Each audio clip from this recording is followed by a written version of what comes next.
Olá, olá. É muito comum que as pessoas estejam aí nesse período que a gente tá de mudança de ano, e essa mudança de ano esse ano tem um toquezinho especial, porque a gente pode dizer que é quando tá dando a largada efetivamente para a reforma tributária, tão falada reforma tributária, e com tantas dúvidas que a gente tem, né? Eu que trabalho aqui no financeiro, os clientes vêm sempre me questionar, né, Jefferson? Como vai ficar as coisas com a reforma tributária, o que está acontecendo, como que vai ficar a minha empresa. E eu falo, fala com o seu contador, fala com o seu contador. Mentira, tá? Eu tento sempre alinhar as coisas com o cliente, mas realmente quem tem mais informações para falar sobre esse processo de reforma tributária é o contador. E para falar de contador, eu trouxe aqui um contador hoje, que é o Fábio. O Fábio vai imergir um pouco aqui com a gente na questão da reforma tributária, para a gente tentar esclarecer alguns pontos, alguns apontamentos. Fábio, você quer, antes de tudo, se apresentar um pouco? Só falar um pouquinho de você Claro, e da Mister Tax? claro. Bom, meu nome é Fábio Vidigal, eu sou sócio da Mister Tax. A Mister Tax é um escritório de contabilidade voltado principalmente à área tributária. Nós atuamos em todo o Brasil com diversos tipos de clientes e negócios. Também temos um podcast que é o ImpetuCast. O ImpetuCast nada mais é um movimento que somos inconformados em pagar mais impostos no Brasil.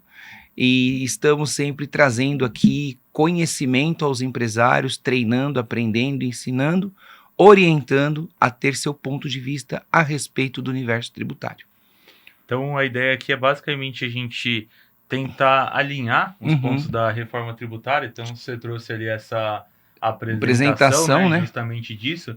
E aí eu vou deixar o papo aí com você, eu vou só ir tirando as dúvidas aqui, que eu vou ser a audiência aqui que vai só perguntando, hein? Então tá certo. Então a reforma tributária, ela foi ali promulgada em dezembro de 2023, ou seja, nem há 2 anos atrás exatamente, né? Essa é a data onde foi tirada a foto da promulgação da reforma tributária. E inicialmente, né, só para nós entendermos, é um processo que não tem mais volta, a reforma tributária. Então você fala assim, se mudar o governo, pode tudo ser cancelado? Não pode mais. Porque foram feitas emendas constitucionais, então foi alterado a Constituição. Então não é algo tão simples como alterar uma lei. Mas ela pode ser, ela não pode ser alterada, mas, por exemplo, o prazo dela pode ser prorrogado, esse tipo de Sim, coisa? sim, exatamente. O que não pode é dizer assim, não vai mais existir o IBS, não Entendi. vai existir mais o CBS. Isso não pode ser desfeito. Com relação às regras do jogo, com relação aos prazos, isso ainda pode ser mudado através de leis. Mas a reforma tributária, claro que inicia-se falando ali das relações de consumo, de compra e venda, mas veja já que esse ano que nem iniciou ainda a reforma, já vai iniciar ano que vem a reforma tributária, mas já vai mexer com dividendos. Agora também hoje, no dia de hoje, está sendo alterado as alíquotas do imposto de renda do lucro presumido. Então, não é apenas uma relação de tributos sobre o consumo, mas sim sobre todo o espectro ou todo o universo tributário em geral. Então essa é a data onde foi iniciado, né? E aí tem uma questão muito importante, que dia 16 de janeiro de 2025 houve de fato aqui a lei, né? Instituiu-se a legislação sobre o IBS e o CBS, e tem uma coisa muito interessante, Jefferson, porque eu não sei se você se lembra onde você estava no dia 16 de janeiro de 2025, você lembra o que o Brasil estava falando? Não tenho a menor ideia. Ninguém estava falando dessa lei. Na verdade, nós estávamos falando da taxação do Pix. Ah, eu não lembro nem o que eu tava fazendo ontem, Fábio. Eu vou lembrar em janeiro. Mas eu lembro da taxação do Taxação Pix, do isso eu Pix, né? lembro. Houve uma movimentação da sociedade que foi contra e não aceitou, né? Porque não tinha uma lei. Então foi ali, estava sendo aventada uma discussão, e aí o governo rapidamente, ou por coincidência, vamos dizer assim, foi feita uma lei já em 16 de janeiro. Essa lei, toda lei no Brasil, de forma muito genérica, toda lei criada no Brasil, ela tem início sempre em 1 de janeiro do ano seguinte. Então, por exemplo, de agora até o final do ano, o Congresso está trabalhando lá fortemente para que as leis sejam promulgadas. Fortemente não, né? Tá trabalhando. Sim, está trabalhando lá exaustivamente lá pelo horário deles, para que haja no próximo dia 1º de janeiro, né, já o início de vigência. É comum, inclusive, né? Agora não tem mais tanto. Antigamente tinha o Diário Oficial que a gente comprava no jornal. Ele tem até caderno extra de tanta coisa que se é promulgada para sempre no exercício seguinte. Mas deixa eu já te perguntar. Então, por exemplo, ó, o ano tá acabando. O que efetivamente vai mudar a partir do dia 1 de janeiro de 2026? Já muda alguma coisa agora em 2026 ou ainda não? Não tem nada que necessariamente vai mudar? Bom, depende do que estamos falando. Se eu falar para as relações de consumo, que é o principal motor da reforma tributária, eu diria que não. Nós temos um ano teste sistêmico. Então, é um ano que você teria que organizar os teus sistemas. Então, XMLs de notas, destacar o IBS e o CBS. Só que acredito que até o finalzinho de novembro, início de dezembro, até o final de novembro, ele foi obrigado e foi exaustivamente falado da obrigação de alteração de layout de sistema, de ERP. E aí, quando foi bem no início de dezembro, o governo transformou isso em facultativo. Então, você imagina o esforço de energia e tempo e dinheiro e, poxa, as Pra empresas... correr e agora... Agora falou que não, agora vai ser só facultativo. É optativo, Uhum. né? Então, então, olhando para 2026, as relações de consumo, compra e venda, estaremos mais nesse espectro de teste, de preparação, de conhecimento. Para fins de aluguéis, isso já muda, já tem tributação diferenciada de IBS na pessoa física. Você também já tem mudanças agora para fins de lucro de imposto de renda, então você também já tem alterações. Você já tem percepções de alteração para fins de ITCMD também. E tem algumas regras sobre, por exemplo, holdings, doações, que aí se aplica-se ou não uma certa tributação. Então, de alguma forma, muda-se, mas muda-se para consenso geral, para a forma geral do empresariado. 2026 ainda mantém-se o que se tem. Então, quem tem o lucro presumido paga-se a alíquota de 3,65 até o final de 2026. Nós vamos falar um pouco na sequência. Mas eu costumo dizer assim para o cliente, olha, se eu falar que não muda nada, você não vai fazer nada. Então, é melhor eu dizer que vai mudar e te trazer aqui um conhecimento para preparação. Porque a hora que começar, de fato, em 2027, aí a regra vai mudar e vai mudar muita coisa. Entendi. Bom, então nós tivemos essa lei, né, que foi a regra matriz aí do CBS e do IBS. Basicamente aqui... Isso, eu não sei se você já vai explicar, o que é esse tal de CBS e IBS? O IBS nada mais é, assim, deixa eu só voltar um passo antes, né? Aham. Eu vou falar de forma muito leiga, tá? Para Sim, ficar mais sim. fácil, tá? No mundo dos tributos, né? Mundo dos tributos, desde que o mundo é mundo, você tributa, né? E aí você tem o mundo dos impostos. E no mundo dos impostos, que é tudo que começa com I, você tá ali na Constituição Federal. E depois que acabou-se ali, criou-se a Constituição Federal, não poderia se criar-se mais impostos.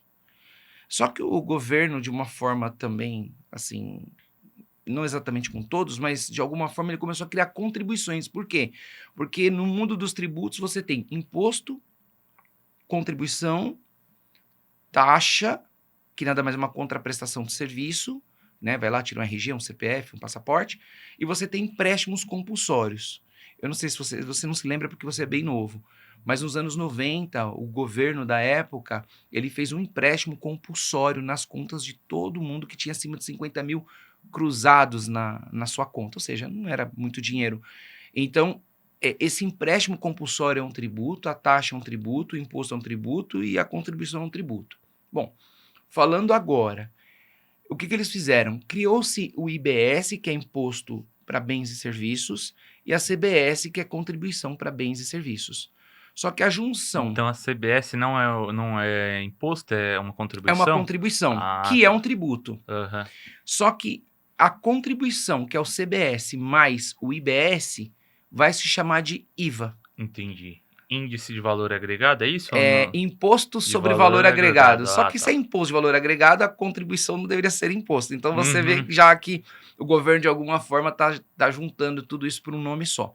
Então, hoje eu pago ISS, pago PIS/COFINS, pago ICMS, pago PIS/COFINS, pago ISS, ICMS e pago PIS/COFINS. Então, pago isso, eu pago IBS ou CBS. A soma dos dois vai se chamar IVA. Por que IVA? Porque no mundo, de forma geral, o tributo se chama IVA. Só que é bem diferente da nossa relação. IVA normalmente se aplica sobre a venda. E o ICMS aplica-se sobre a circulação da mercadoria. Então, se eu faço uma doação desse microfone, eu pago ICMS. Se eu empresto, eu pago ICMS, porque eu estou circulando a mercadoria. Só que o IVA, ele vem de uma questão de venda. Então, você está entendendo que na cabeça do contribuinte você está totalmente confundindo um conceito universal, carregando ICMS para IBS, que vai se transformar em IVA. Então, cascateou tudo isso. Mas aí eles não estão justamente unificando tudo isso para se transformar nesse conceito no mesmo que é o conceito. Entendo que hoje seja assim, porque a Uhum, gente tem um formato diferente. uhum. Mas com essa mudança da regra, eles não estão justamente unificando para você não ter. E aí eu tô perguntando, tá? Sim. Não ter um imposto de circulação, não ter um imposto de produto industrializado, não ter a contribuição, porque vai tudo unificar nesse único tributo? É uma questão bem interessante. Na resposta objetiva o Brasil tende a unificar os impostos para simplificar essa sopa de letrinhas que nós temos.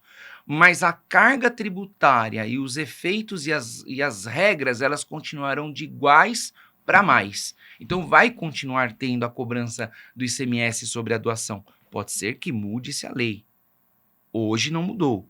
Pode ser que mude a lei que para fazer emprestar um microfone, eu tenho que emitir uma nota.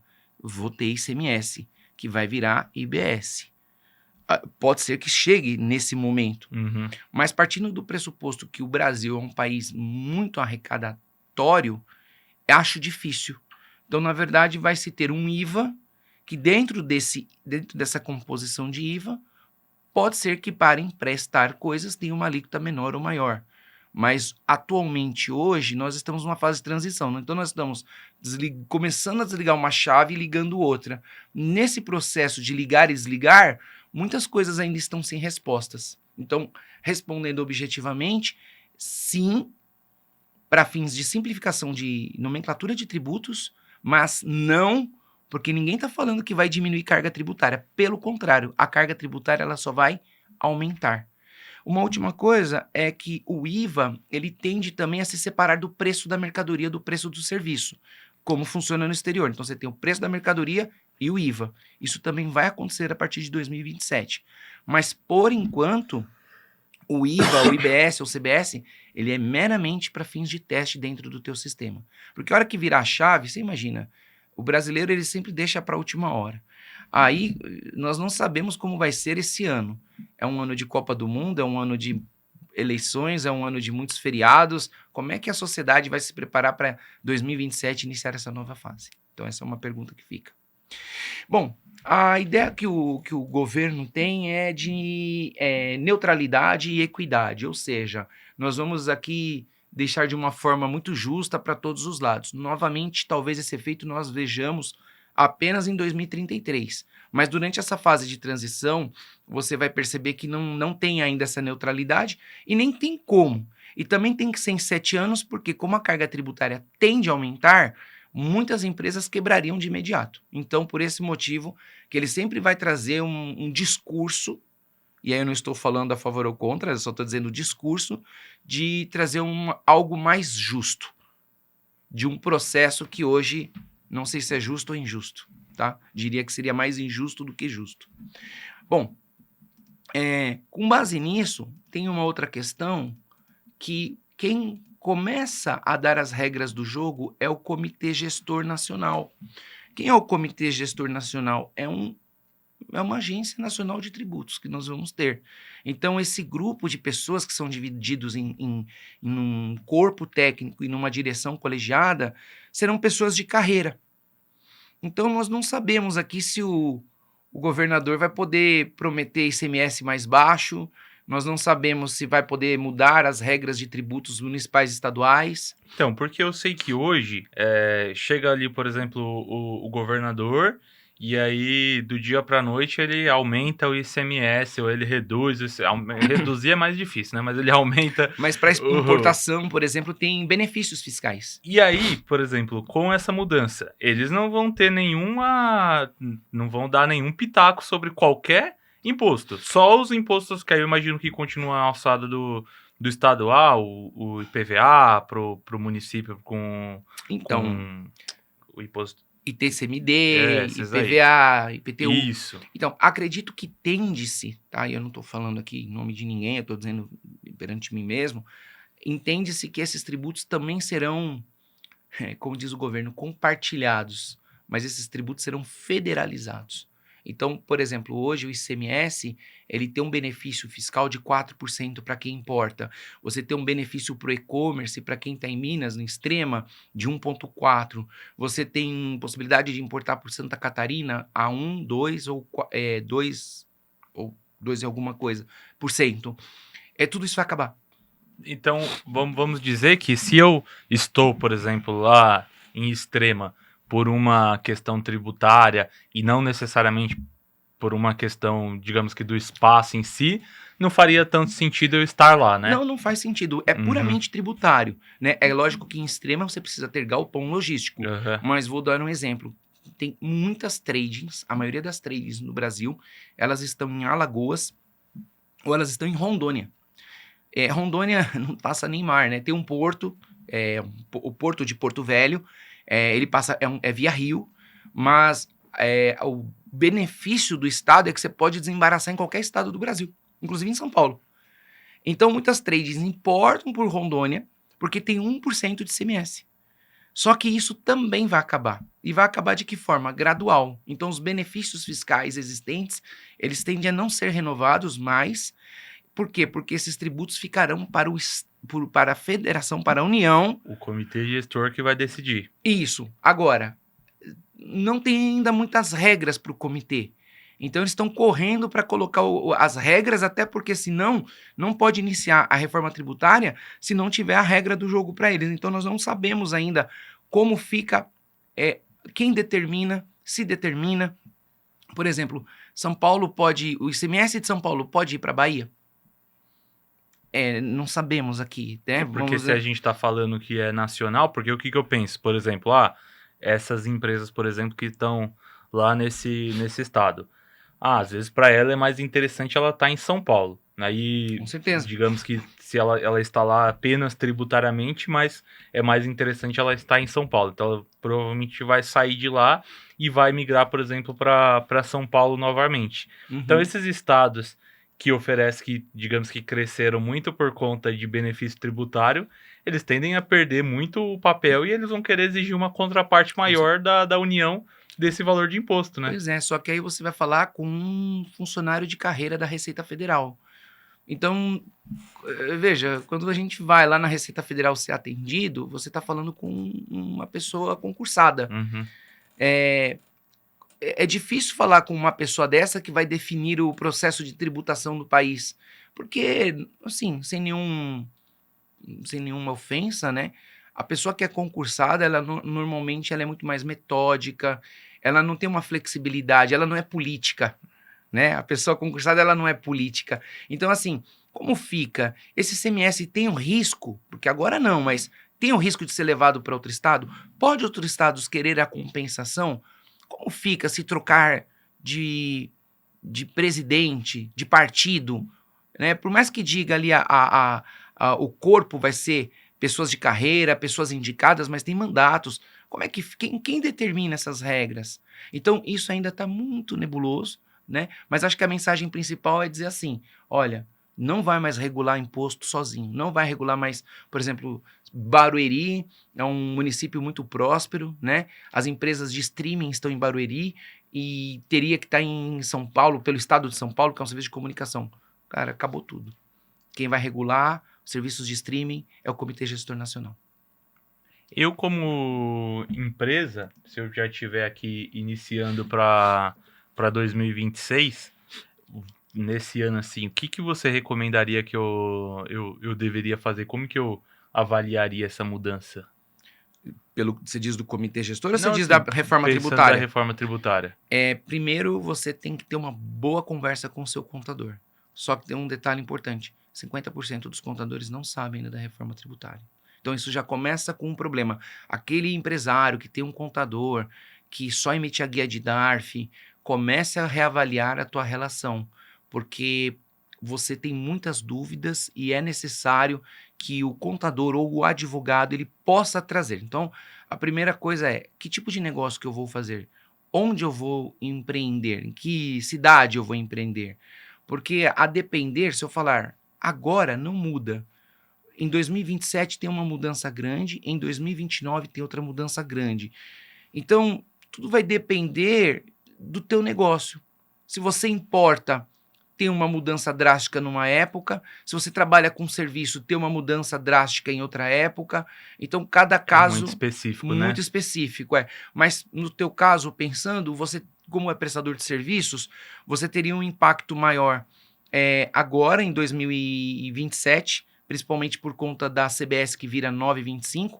2027, as empresas do Simples, elas passam a ter uma nova modalidade que é o Simples Híbrido, que você deixa de pagar o PIS e COFINS pelo Simples e vai passar a pagar 9,25 igual ao do lucro real, e vai ter uma transferência de crédito para quem comprar o teu produto. Então, o que vai acontecer a partir de 2027/2028 é que muitas empresas do lucro real vão querer empresas do Simples Nacional Híbrida para tomar crédito. Esse crédito, eu já ouvi falar sobre isso, é para qualquer tipo de compra que eu fizer, eu posso me abater? É para qualquer tipo de empresa. Não, mas eu digo de compra, porque hoje eu posso me abater lá no tributo quando é para minha operação direto. Perfeito. Agora, se eu comprar um café, eu vou poder abater também? Vai. Então, funciona assim.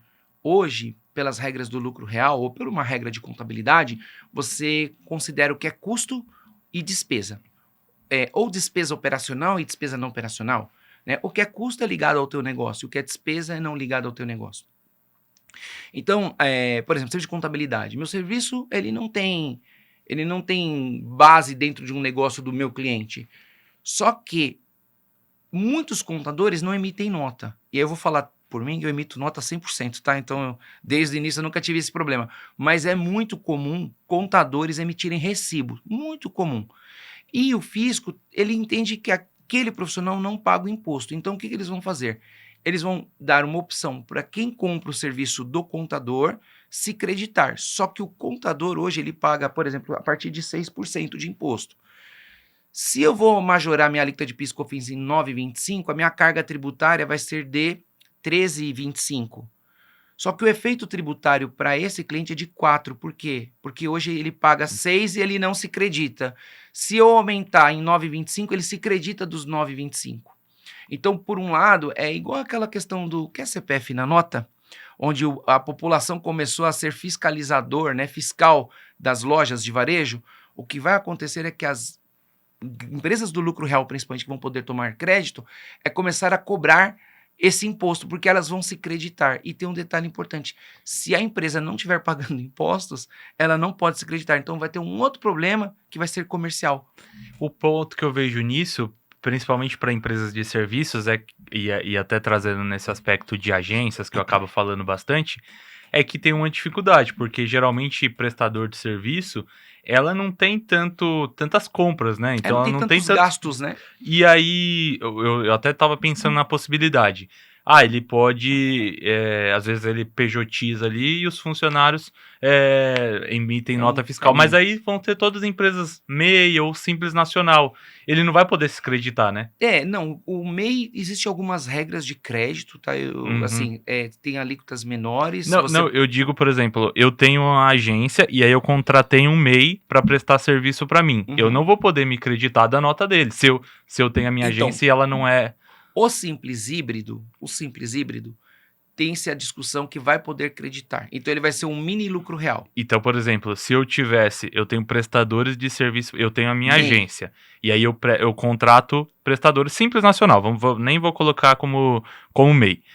Eu contratei um prestador de serviço para emitir nota fiscal para mim. Uhum. O ideal seria que, para eu conseguir me creditar, eu tô no Simples Híbrido.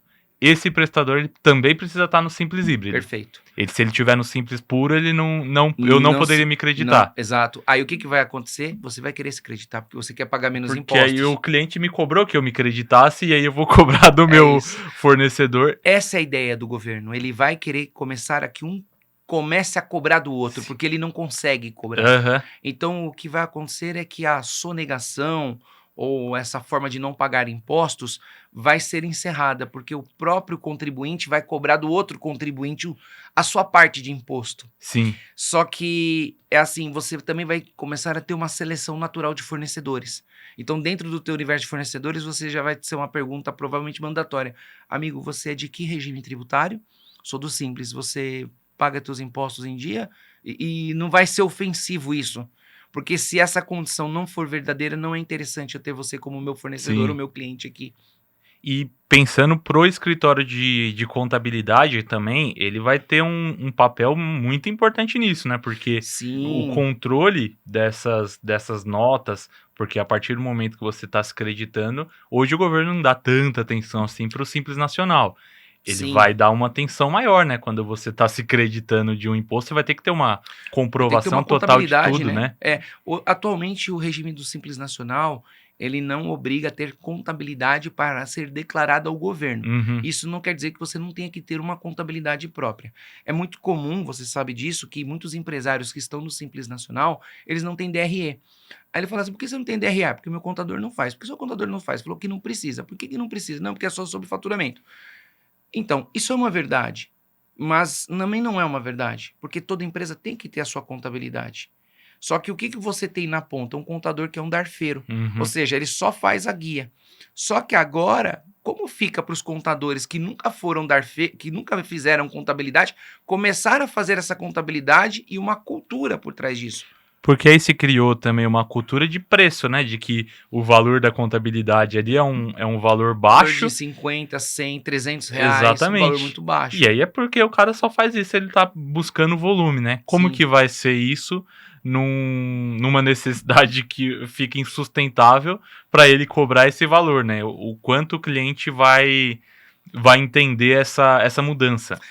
E um ponto importante, não somente isso, né? A questão de uma infraestrutura melhor, talvez uma inteligência artificial para poder trabalhar ali para ele, mais equipe, mas também o próprio empresário entender que tem que pedir nota, que tem que mandar documentação, que tem que extrato bancário, que não pode misturar dinheiro da pessoa física com a pessoa jurídica, que não pode mandar dinheiro para a mãe, que não pode pagar documentos em nota fiscal. Então, veja, o que vai acontecer é que as empresas no futuro vão ter apenas dois regimes, vamos dizer assim. A primeira é o lucro real e a segunda é o Simples Nacional, que vai virar um mini lucro real. Mas acredito que a tendência é ser tudo um dia lucro real. Eu sei que para a empresa de serviço, a tendência é justamente que esse valor tenha um aumento grande, justamente pelas dificuldades. A empresa de serviço ela não consegue se creditar tanto, ela Sim. tem uma dificuldade maior, ela provavelmente vai acabar pagando mais imposto. No seu entendimento, até no que você tem feito de análise, indústria e comércio, pode ser que eles acabem... Porque eu sei que, no geral, a ideia é que não se tenha uma redução do valor de imposto. Mas para a indústria e comércio, existe a possibilidade de ter uma redução ou mesmo assim também tende a aumentar? Existe, mas a questão toda é que toda empresa passará a ter obrigatoriamente uma necessidade de fazer um planejamento tributário anual. Então, as empresas têm um planejamento tributário e ela segue com aquilo a vida inteira. Com a reforma tributária, pelo menos nos 7 primeiros anos, ela vai ter que ter esse planejamento tributário. Porque a preocupação é assim, hoje, uma empresa de serviços, ela tem, eu vou inverter, uma empresa de produtos, imagina um supermercado, ele tem uma margem muito baixa, mas um giro muito alto. Uma empresa de serviços é o inverso. ele tem uma margem maior, mas ele tem um giro muito menor. Então, como eu equilibro isso? Então, um dos equilíbrios, por exemplo, no lucro real, e falando de empresas que têm margem pequena, é comprar mais. Então, você vai ter que comprar mais para você tentar não ter tanto imposto de renda, eu vou falar assim, tanto IR, tanto resultado positivo. Lembrando que empresas grandes também, médias e grandes empresas, adotam o lucro real para ter prejuízo. Isso é uma questão estratégica. Não há nenhuma ilegalidade nisso, tá? Deixando muito bem claro. Mas empresas puramente de serviço serão as mais afetadas, porque elas não têm gastos. Então elas vão ter que rever o teu papel de trabalho para ver se faz sentido vender algum produto ali ou rever uma forma de você ter talvez um giro maior, porque no final do dia a tua tributação será maior para empresas de serviços. Entendi. Você acha que, considerando, trazendo ainda para a questão de serviços, né? Eu sei que para quem atende empresas é aquela situação que você falou, né? Então vai ter essa questão. Ah, você atende, você é simples nacional, você Sim. é lucro real, lucro presumido. Mas se eu atendo o consumidor final, aí dificilmente o consumidor final vai ter essa preocupação, né? Se eu tenho uma empresa, mesmo que seja de serviço, e eu atendo o consumidor final, ou não, também pode ter alguma questão. Ainda não dá para saber exatamente, porque muitas coisas podem mudar. Se hoje eu vendo para uma empresa do lucro real e eu vendo para uma empresa consumidor final, quando eu optar pelo meu regime tributário, por exemplo, para ir para o simples híbrido, ele vai onerar alguém.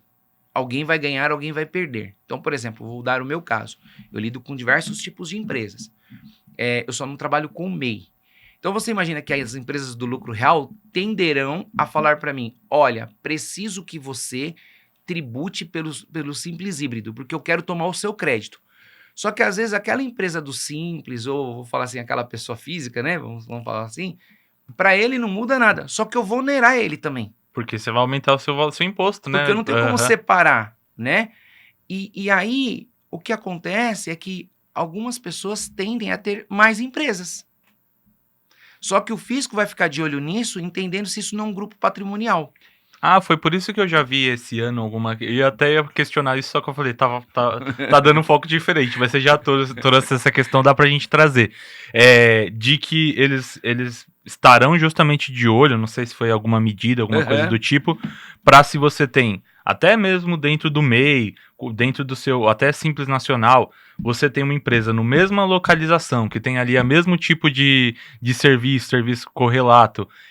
Unificar prestem serviço entre si, por exemplo. Unificar tudo isso em um mesmo valor? Eu tinha lido alguma coisa sobre isso. Sim. Na verdade, a Receita já tem todas essas informações, até por conta da declaração de imposto de renda das pessoas. Tem empresários que às vezes não se casaram porque falar, eu não quero que o fisco... Tem dois motivos. Às vezes eles não casaram porque tem medo do fisco entender ali essa confusão patrimonial e às vezes tem por conta dessa questão de blindagem patrimonial. Às vezes, olha, deixa a dor vir só para mim. Altos empresários, grandes empresários, às vezes casa com separação total de bens até por conta disso, para proteger, né? Porque se tiver algum problema, recai só sobre uma parte. Mas o ponto é que nós não sabemos aqui ainda como isso vai ser tratado. Mas a lógica é que, como o fisco tem uma grande malha já de informações, para ele é muito fácil cruzar. Ele só nunca cruzou, mas hoje ele consegue cruzar. Qual é o único problema? Ele não tem braço. Então, assim, braço humano. Para fiscalizar, né? Para mandar notificação para tanta gente. Mas tende a ser muito automático as coisas. Então, assim, tende a ser mais automatizado, tende as multas serem um pouco mais pela inteligência artificial que ele está trabalhando, né? Veja que a gente nem está falando aqui de Drex, porque o governo tirou o Drex dessa conta, falou, não, é muita coisa que o pessoal vai ter, nós vamos falar depois, mas pode ser que, inclusive, lá em 2027, 2028, entre o Drex, que é, inclusive, uma moeda digital, porque o governo tende a acabar com a circulação de dinheiro vivo. Uma coisa que eu vejo também me questionando bastante, que às vezes acaba entrando no debate, é essa questão do imposto direto, que pelo que eu entendi, você pagou e aí já tem o desconto do imposto direto, alguma coisa eu vi disso. Sim. Nós vamos falar aqui para frente, mas é o split payment. A partir de 2027, ainda não está regulado em que mês vai ser, Mas a partir de 2027, nós teremos no momento de pagar, então você imagina que você vai lá no restaurante e você paga ali no cartão. Na hora do pagamento, o governo já tem isso alinhado com os bancos, com as redes, que no momento do pagamento a máquina já vai fazer a retenção do tributo. Então, se uma pessoa vende, imagina do Simples Nacional, vende ali o seu produto no dia 1 via cartão de crédito, ela só vai pagar o seu imposto no dia 20 do mês seguinte. Então, ela tem quase 50 dias com esse dinheiro. E isso é fluxo de caixa, né? E é muito mais voltado à parte financeira. O que vai acontecer é que com a entrada do split payment vai haver a retenção de forma imediata. Só que muitas vezes a pessoa vende o produto ali, mas ela não tem nem caixa. Então não se sabe ainda como vai ser tratado isso, mas a resposta objetiva e imediata é que as empresas sofrerão problemas de fluxo de caixa porque esse dinheiro não vai estar com elas para esperar pagar o imposto. Se é justo ou não é injusto, eu não vou entrar no mérito, para o governo ele entende que ele está arrecadando já na ponta porque demora, se atrasa, se não se paga e ele fica sem a parte dele. Mas olhando por um senso empresarial, você imagina que muitos empresários não têm fluxo de caixa. E aí você imagina, não ter fluxo de caixa, você tem que dividir com o sócio. Como fica essa relação? E isso é uma coisa que eu fiquei com dúvida nessa questão desse formato.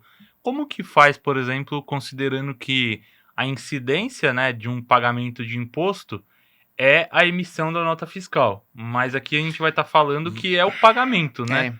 Vai mudar essa relação, né? A relação tributária ela vai ser por efeito caixa e não mais por competência. Então, por exemplo, os pagamentos dos tributos, vamos supor que você uma loja vende um sapato em 10 vezes. Então, você vai pagar o seu tributo agora, não mais em uma, mas em 10 vezes. Diz isso que é uma forma justa, o que é verdade, mas isso é uma questão financeira. Quando ele faz isso, atualmente ele paga o tributo sobre o valor cheio. Legal.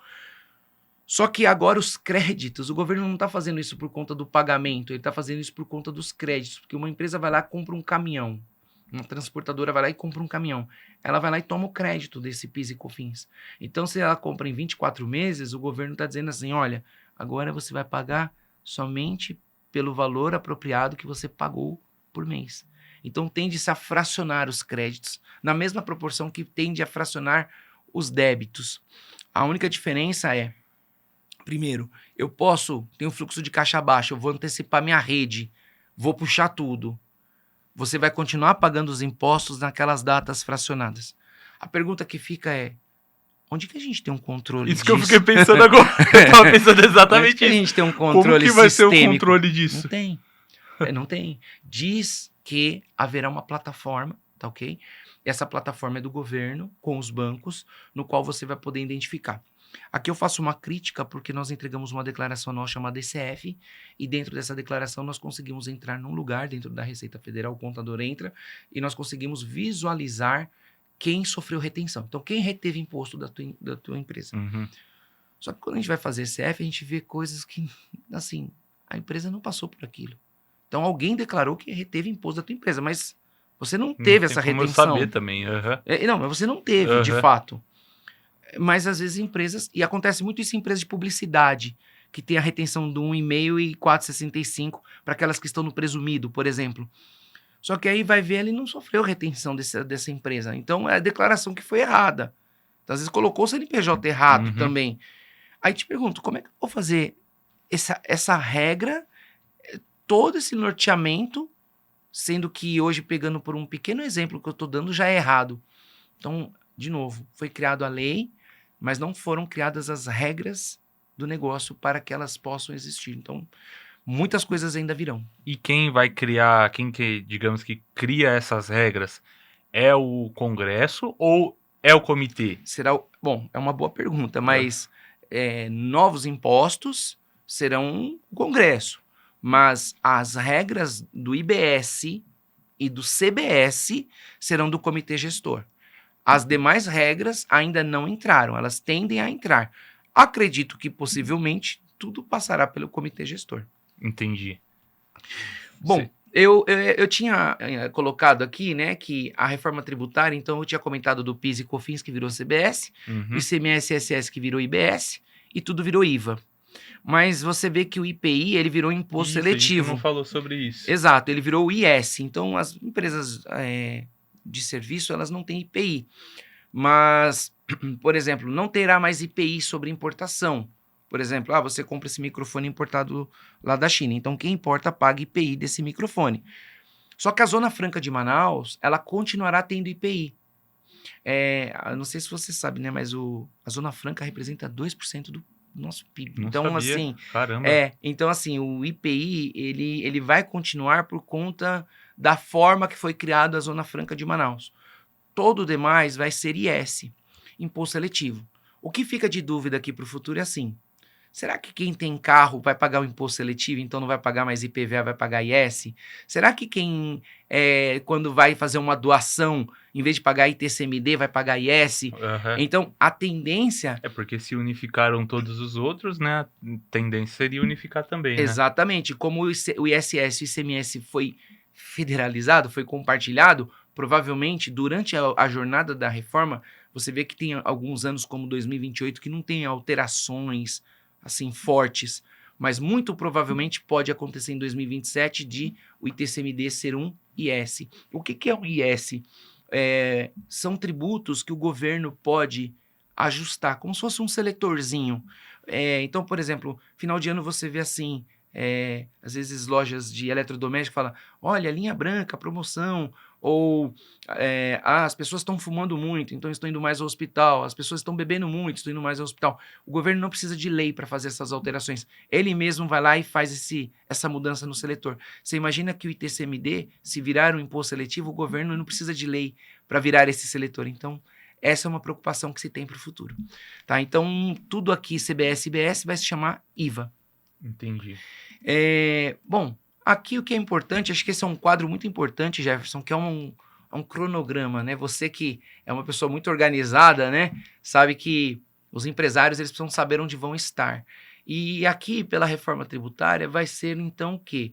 2025, tá vendo? A gente tá bem aqui, ó, bem no finalzinho aqui do ano, né?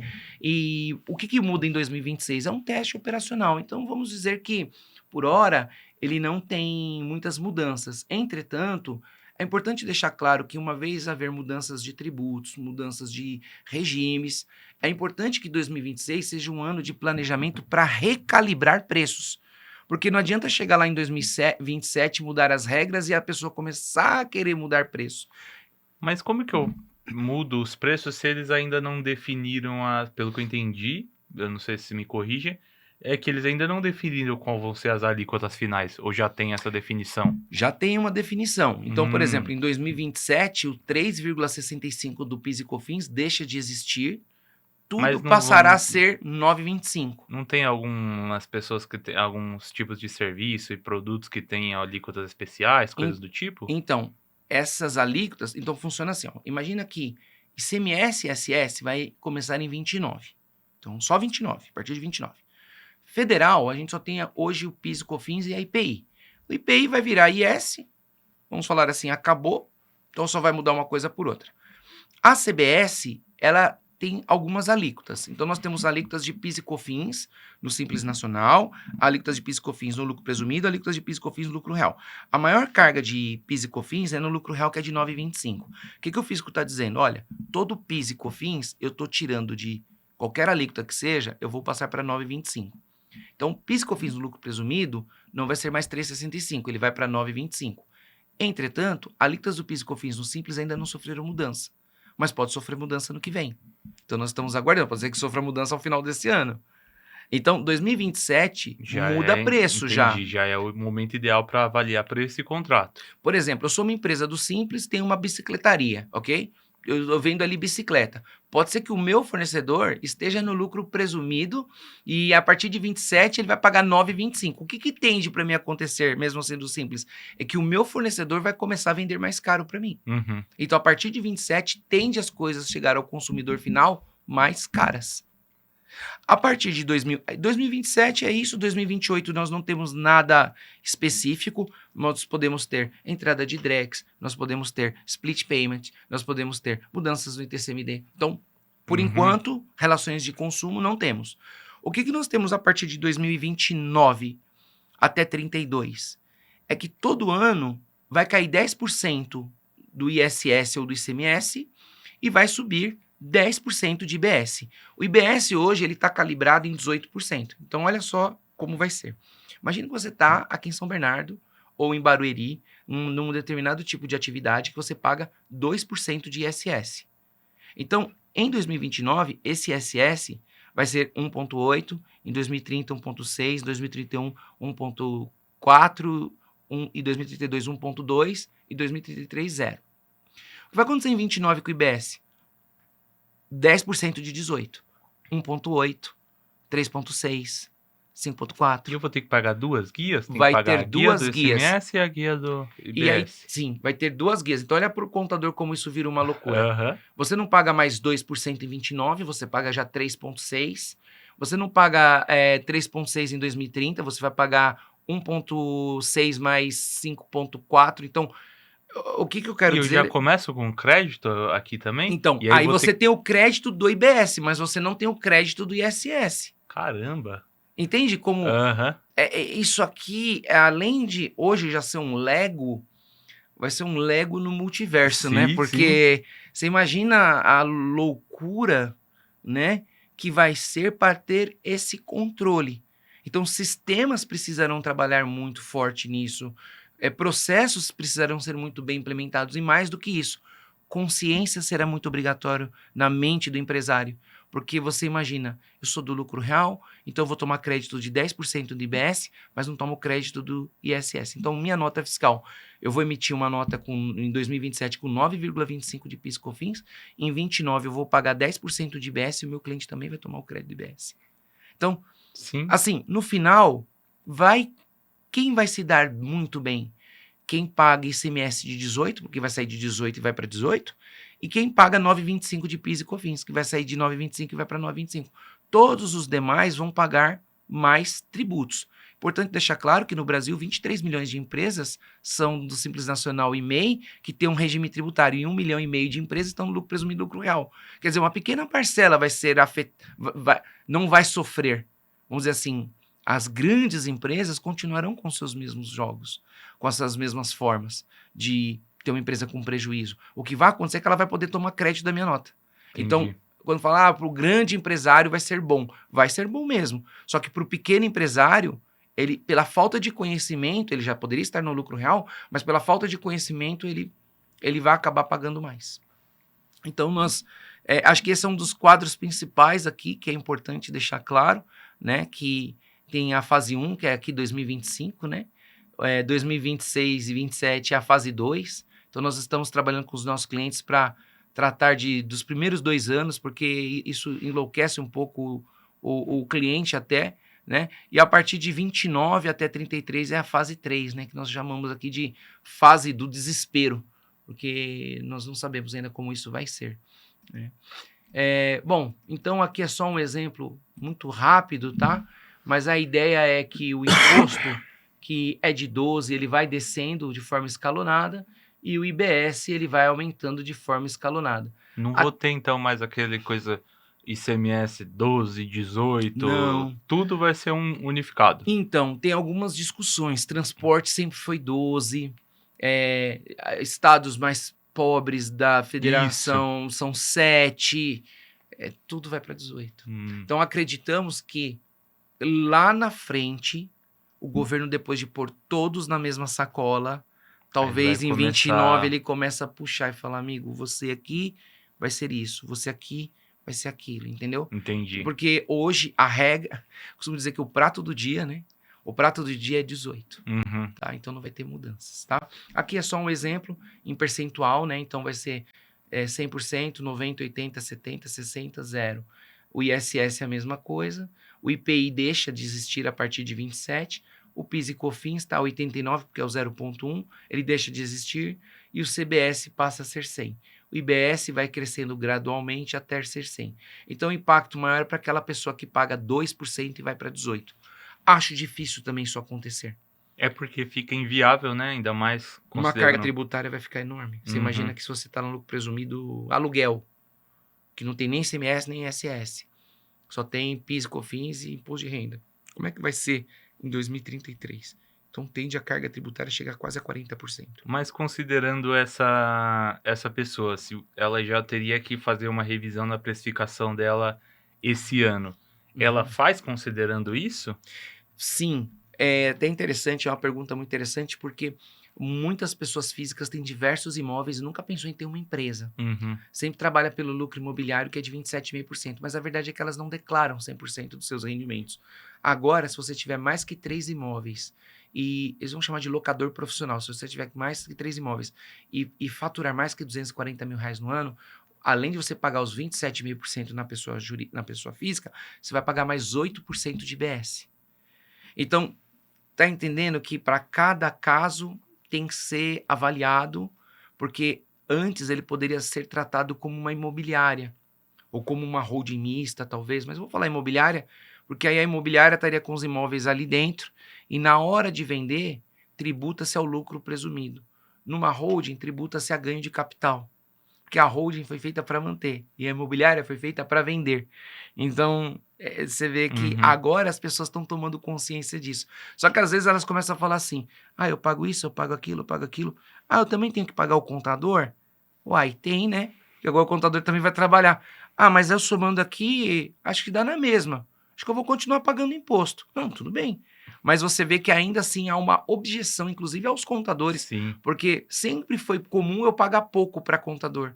E agora eu vou ter que pagar muito, então talvez é melhor eu continuar pagando imposto. Então, aí tem várias objeções, não somente de preço, de responsabilidade, de controle, que às vezes ou o contador não tem, ou o próprio empresário não tem. Fica uma coisa muito da percepção, porque eu reparo que, por exemplo, quando é pro advogado, todo mundo sabe que você paga muito pro advogado, eles já têm o valor ali, não vai te cobrar menos que Sim, isso. Sei lá, por exemplo, você sim. pega no processo de inventário, todo mundo fala, você paga Tem uma caríssimo pro tabela, advogado porque é uma tabela, tabela inclusive, que todos falam a fixada mesma nisso. coisa. Mas agora, quando é pro contador, pra contabilidade, acaba não Hum, existindo isso, né? Bom, mas você sabe o que acontece? É que, infelizmente, talvez a contabilidade e alguns outros órgãos de classe, eles não, de fato, não têm assim, uma força como tem A a OAB, né? OAB.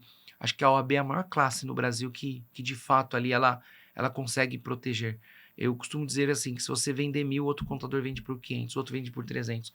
Então, é uma classe assim que se um puder, não é uma classe unida. É, O advogado já não. O advogado, se for no mesmo lugar, vai ser meio que o mesmo preço. isso acontece muito também com agências, né? Então, desse mercado que eu atendo, é a mesma coisa que você falou. Então, você vai ter um que vai cobrar, às vezes é o mesmo serviço, vai fazer um site. Um vai te cobrar 20 mil, o outro vai te cobrar 200. Então, não É tem, como difícil. você não tem esse Essa união, padrão e né? A essa união, união, né? não tem como, né? Você Ó, chegar num. um exemplo que eu te dou é o próprio CRC só tem uma chapa para Uhum, votação. Então você não tem a entendi. oposição, entende? Você não tem outras Aham, pessoas. Porque eu falei para você antes da nossa reunião, né? Eu sou super a favor da concorrência. No uhum. meu prédio tem mais de 20 contadores, em São Bernardo tem mais de 800. Eu sou a favor da concorrência, porque quando você tem uma sociedade onde tem várias pessoas, você tem várias opções, você tem o livre-arbítrio de escolher o que você quer. Agora, quando você não tem isso, se torna-se uma relação predatória. Aham. Então, hoje, nosso problema é essa relação predatória. E aí, hoje, o empresário, ele fala assim, eu vou pagar quanto? Mas eu vou ter que pagar isso, mas isso. Ele também é predador Sim, nessa sim. cadeia também, né? Mas, enfim, então, voltando, nota-se que pelas cores, tá? Você vai saindo gradualmente de uma forma e entrando em outra. Bom, então aqui, como eu já comentei, né? É o cronograma. Eu acho que o mais importante, né, e talvez nós vamos passear um pouco aqui por esse slide, né, é o que talvez eu volto para a sua primeira pergunta. Você fala assim para mim, Fábio, o que que muda pro empresário aí na largada? Eu poderia dizer assim, não muda nada, mas vai mudar tudo isso aqui, já para Aham. você ter uma atenção, né? Então as relações de compra e venda vai mudar desde a questão de precificação, vai mudar a forma de receber, vai ter split payment, ou seja, você vai ter algumas situações que você vai ter que rever o teu preço de compra, forma de crédito, forma de pagar imposto sobre a sua transação, forma de organização com o fisco, como você vai ter esse controle nessa plataforma, questão de emissão de notas. tende-se a nota a se tornar um DDA, porque a nota agora também vai ter comunicação com o banco. Porque quando você emite uma nota, o banco ele já vai ter essa informação e ele, a partir dela, é quem vai fazer lá o pagamento em 8 vezes, 10 vezes. Então, ele tem que ter o controle da nota. Hoje é um E DDA. aí, nisso facilita essa questão do split payment, né? Porque... Aonde entra o split payment também. Então, sistemas terão que ser readequados. Tende-se a acabar com algumas obrigações acessórias, que são declarações. Aqui também eu faço um contraponto, porque algumas empresas ainda mandam declarações que eram para ser inexistentes há 15 anos atrás. Então, vou dar um exemplo. O SPED fiscal foi instituído lá em 2010, ou seja, já fazem aí 16 anos quase. Eles automaticamente falaram assim, nós vamos tirar uma declaração chamada GIA, que é uma declaração estadual. Então, nós temos uma declaração federal que sobrepõe uma estadual. Só que até hoje, passou-se 15 anos, eu tenho que mandar a SPED fiscal e a GIA. Então, quando fala que num futuro tende-se a não ter, de fato é uma verdade. Mas eu acredito que isso vai acontecer lá para daqui 15 anos mais, porque se eu olhar 15 anos para trás, eu ainda tenho declarações que já eram para serem inexistentes que ainda continuam. Então, eu jogaria isso para daqui ainda 15 anos, se porventura acontecer. A questão do CBS versus o PIS/COFINS é o que mais vai impactar nessa largada, né? É importante deixar claro que o PIS e COFINS ele é um universo muito grande, né? E talvez por questão de tempo nosso aqui, vai deixar de existir algumas oportunidades. Então, alguns anos atrás, surgiu-se uma tese chamada tese do século, que é a redução do ICMS na base de cálculo do PIS e COFINS. Então, como se calcula o PIS e COFINS? Você entra lá no valor do produto, tira o ICMS dele, o que sobra, né? Então, você vai lá de 100, você tira 9,25, esse 91,75, você calcula os... Desculpa, perdão. Você tem 100% do valor, você tira 18 de ICMS, esses 82 você calcula 9,25. Então, isso não vai mais existir. Por que isso já está acontecendo agora com a CBS? Porque a tendência é que a CBS não vai ter essa redução do ICMS, porque conceitualmente a CBS já funciona de outra forma. Então, isso tende já a reduzir para o cofre público, né? Então, já é uma perda para o contribuinte. Então, ele pagava um pouco menos ali já de PIS e COFINS, ele já vai ser mais majorado. A reprecificação por fora, né? Então, como eu comentei, os tributos aí vão ter um preço e os tributos vão ter uma carga e o preço vai ter outra, né? Aqui nós temos até um exemplo que ele sai, por exemplo, uma carga tributária de 23%, ele vai lá em 2033 para 38%. Por quê? Porque o ISS que era de 2 virou 18, o 3,65 virou 9,25, enfim, outros tributos que tenham, eles tendem a ser majorados. A questão dos regimes tributários, né, sobre mudanças gerais, né, Simples Nacional, lucro presumido, lucro real. Nós temos também a questão dos dividendos, que vai ter aí já a partir do próximo ano. Também, se der tempo, a gente passa um slide, mas é engraçado porque o governo, ele criou-se, enfim, né, vamos dizer assim, a União, ela criou-se uma narrativa dizendo assim, olha, você que é trabalhador, você vai pagar menos impostos, tá? Mas nós vamos criar um tributo para o super rico. Quem é o super rico? É o empresário que ganha mais que 600 mil no ano. Só que 600 mil no ano são 50 mil no mês. É claro que quando eu pego uma pessoa que fatura 50 mil por mês, comparado a uma pessoa que ganha 2 mil por mês, é lógico que é um salário muito maior, mas essa pessoa ela é um empresário, ela corre risco, ela não tem ajuda, ela não tem suporte, ela não tem 13º, ela não tem FGTS. Então, criou-se só assim, o empresário é mau e o empregado, não o empregado, mas a sociedade vê o empresário muitas vezes como um vilão, sendo ele o gerador de impostos, ele é o gerador de emprego, ele é o gerador de dinheiro na sociedade. Só que agora, eu não acho que é injusto pagar dividendos. Mas quando a gente pega quem é super rico no Brasil, você consegue listar isso em 250 pessoas apenas. E os super ricos, eles não são contra de pagar. Só que eles querem que seja feito de uma forma certa. E também está tudo bem. E alguma pessoa que ganha 50 mil por mês não dá pra gente chamar de super rico, né? Por quê? Porque eles não falam 50 mil por mês, eles falam 600 mil No por ano. ano. Eu li um livro que é isso, que é Como Mentir com Estatísticas, né? Então a forma como Boa. você fala é É total isso. exatamente isso, é exatamente isso. Nós teremos o Simples Nacional Híbrido, né? Que basicamente é essa carga de 9,25 da CBS, que entrará a partir de 27, ainda não tem nenhuma legislação e não tem nenhuma instrução normativa a respeito. Nós teremos o split payment, né, que já falamos que vai ser essa retenção, né, na hora da compra. Então, o restaurante que não declara ali, a loja, principalmente varejo que não declara, ele vai sofrer. Primeiro vai ser pelas maquininhas de cartão, mas uma segunda fase será pelo Pix. É porque hoje em dia ficou institucionalizado pelo Pix, né? Então já Pix, está muito mais útil para a população, né? sim. Então, e para o Pix seria o mesmo funcionamento ali, porque como que você já desconta direto Então, no pagamento do a Pix? própria informação vai estar no corpo da nota, as instruções de pagamento, ok? Entendi. E o sistema do split payment, só para você ter uma ideia, ele é 180 vezes mais potente que o sistema do Pix. Então, por exemplo, quando você pega ali o QR Code, vai passar um Pix. Aí você fala assim, nossa, mas eu nem passei direito aqui, o QR Code já Já pegou. foi. Só que quando você vai pegar um Wi-Fi de uma loja, você fala, Demora. nossa, demora. Você imagina que o sistema do split payment será 180 vezes mais rápido que o sistema do Pix.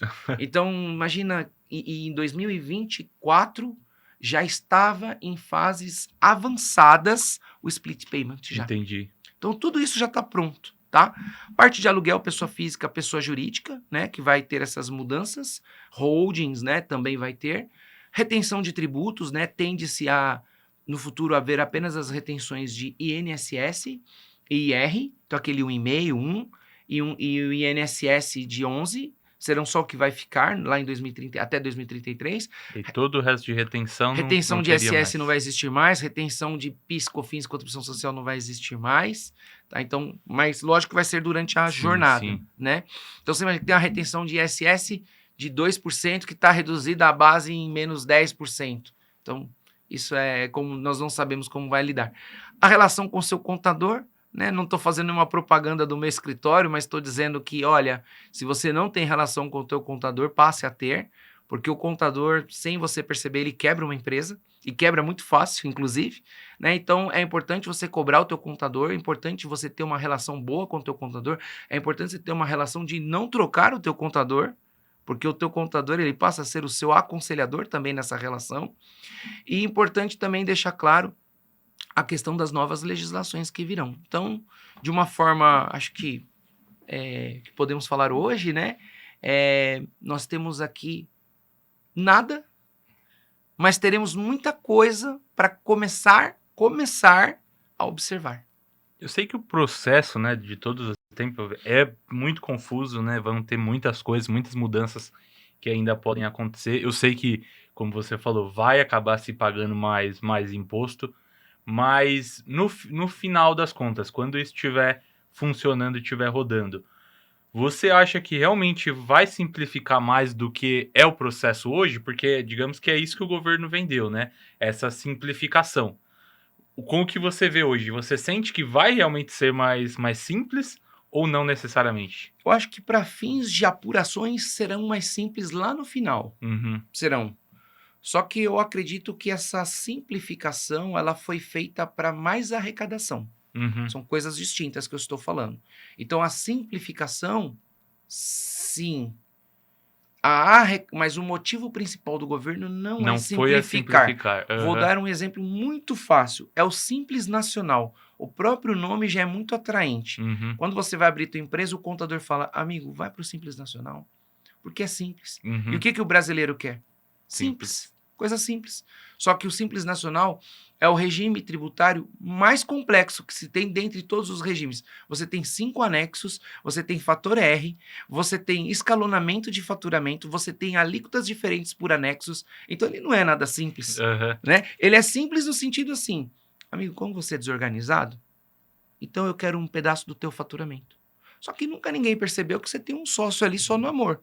Então imagina, durante a Covid, o governo ele deu ajuda de custo e está tudo bem de ter feito isso. Mas ele não falou assim, olha, sua empresa está ruim, sua empresa deu prejuízo, então não vamos aqui pagar impostos. Não, o governo continuou. Quando eu falo governo, eu falo a máquina, eu falo o sistema, tá? Para que essa minha fala não seja contra alguém. O que eu estou dizendo aqui é só que o mecanismo funciona dessa forma, né?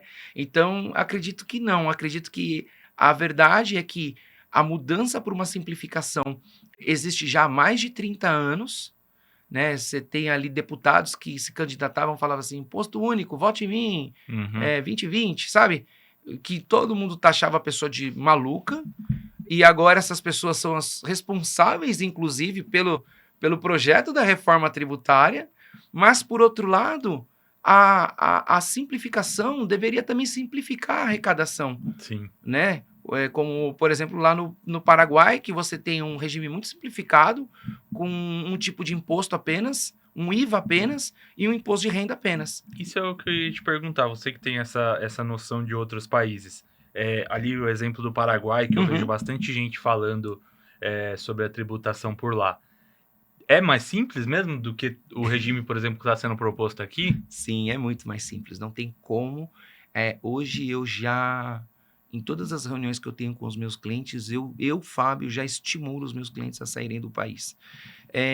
Porque eu acredito que há empresas muito prósperas que, por falta de conhecimento jurídico, tributário, elas se quebram. Você pega vários entrevistadores, vou dar um exemplo porque é público. Esses dias estava sendo entrevistado o Caíto Maia, da Chili Beans, e ele falou, cara, eu não consigo produzir no Brasil. É um sistema muito injusto para mim Uhum. poder. Eu trago tudo da China. Então, assim, olha que interessante. Você traz o produto da China para o Brasil, certo?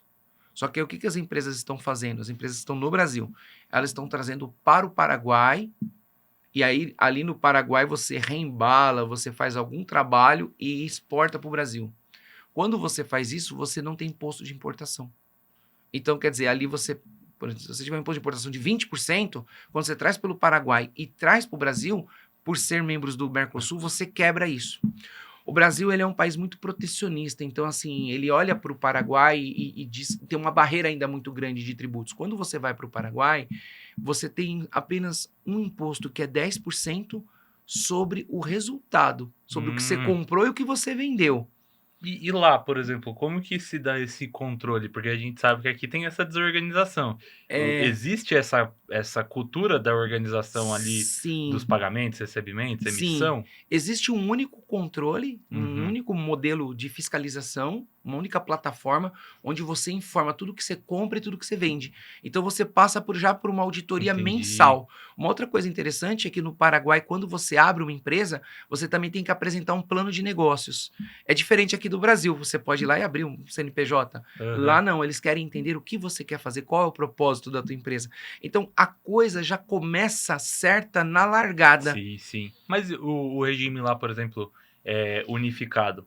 Para Isso. qualquer tipo de, por exemplo, um serviço que tem uma margem maior, menor, é sempre o mesmo É imposto, não sempre o mesmo muda. imposto, Interessante. 10%. É claro que eles têm alguns É que é sobre o sobre o resultado, né? Ah, resultado. entendi. Porque aqui, como ele é sobre o seu faturamento ali, aí acaba. E tem um detalhe: se você usar a lei da maquila, você paga 1%. Caramba. Porque você tem uma condição normalmente de exportar. Uhum. Então, aqui no Brasil, nós temos um regime chamado drawback. Você importa sem impostos, não é bem assim, mas você importa sem impostos e exporta Uhum. sem impostos. Então, você tem esse regime chamado drawback. É um processo muito complexo, muito difícil. Uhum. Tem que passar por uma série de procedimentos para ser autorizado. Lá não, se você se adequar à lei da maquila, você tem 1% de tributação. Então, muda muito, sabe? A relação é que o país está sendo atrativo para você exportar. Entendi. E tem imposto de renda, essas Tem o coisas? imposto de renda, eles chamam de Imposto de la Renta Empresarial, é o IRE, Uhum. que é de 10% também Também sobre, 10%. sobre o Interessante. teu imposto de Aham. renda. Então é só isso. né? Podemos também dar exemplos nos Estados Unidos, Isso né? sim é simplificar, vamos dizer. Isso né? é sim simplificar. Aham. E assim, é um país muito avançado, em educação. Uhum. Nos últimos 15, 20 anos é um país que avançou muito em educação. Estou falando isso porque quem assistiu o nosso podcast que foi feito aqui com a Eu vou Câmara de deixar Comércio o do link Paraguai. Ah, legal, vocês fizeram Nós com a Câmara de fizemos, Comércio? sim, fizemos online com eles lá em Assunção mesmo. Inclusive, nós somos membros também. Uhum. Hoje eu também sou membro da Câmara de Comércio de Hong Kong. Então, se eu tivesse interesse em abrir uma empresa lá, poderia falar com você, você Sim, consegue dar com essa certeza. orientação. Ou, inclusive, nos Estados Unidos, também Uhum. no Uruguai. Então, eu acredito que algumas empresas sofrerão internacionalizações. Algumas empresas passarão a entender o jogo tributário e passarão de forma eficiente a ter uma estrutura internacional de forma legal. Quero deixar Legal. muito bem claro Aham. isso, tá? Mas esse é o caminho. Bacana. Fábio, muito obrigado. Eu sei que seu tempo é escasso, a gente já falou Imagina. bastante aqui. Eu acho que o assunto é muito longo e a gente ainda vai ter muitos desdobramentos Muitas aí, né? pílulas Que eu aí sei pra que a gente tomar. ainda vai ter que se falar bastante aí. Se você quiser, convido-lhe a voltar Com outras vezes certeza. para a gente conversar mais vezes.